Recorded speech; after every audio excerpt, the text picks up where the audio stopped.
मंत्री धनंजय मुंडेंच्या अडचणी वाढल्या. करुणा शर्मांना दरमहा 2 लाख तात्पुरती पोटगी. घरगुती हिंसाचाराच्या याचिकेवर वांद्रे न्यायालयाचा अंशतः निकाल. राज्य सरकारच्या तिजोरीत खडखडाट. विविध योजना बंद होण्याच्या मार्गावर. आमदारांची ट्रॉली बॅग योजनेपाठोपाठ. शिवभोजन थाळी बंद होण्याची शक्यता. लाडकी बहीण योजनेचा तिजोरीवर भार. 4 लाख क्विंटल सोयाबीन अद्यापही शेतकऱ्यांकडे पडून. सोयाबीन हमीभाव खरेदीचा आज शेवटचा दिवस. हमीभाव खरेदी केंद्रावर शेतकऱ्यांच्या लांबच लांब रांगा.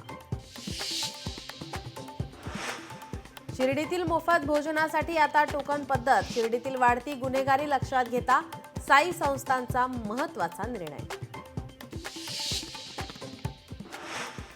क्रिकेट समीक्षक द्वारकानाथ संझगिरींचं निधन. वयाच्या 74व्या वर्षी घेतला अखेरचा श्वास. मुंबईच्या लीलावती रुग्णालयात सुरू होते उपचार.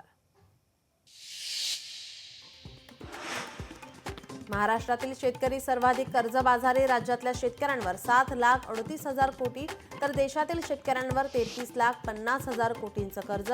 केंद्रीय वाणिज्य मंत्र्यांची लोकसभेत माहिती.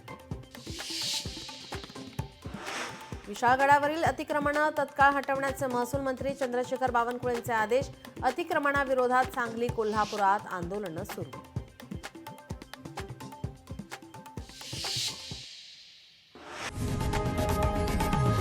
लोकशाही मराठी ऐका, पहा, जागरूक रहा.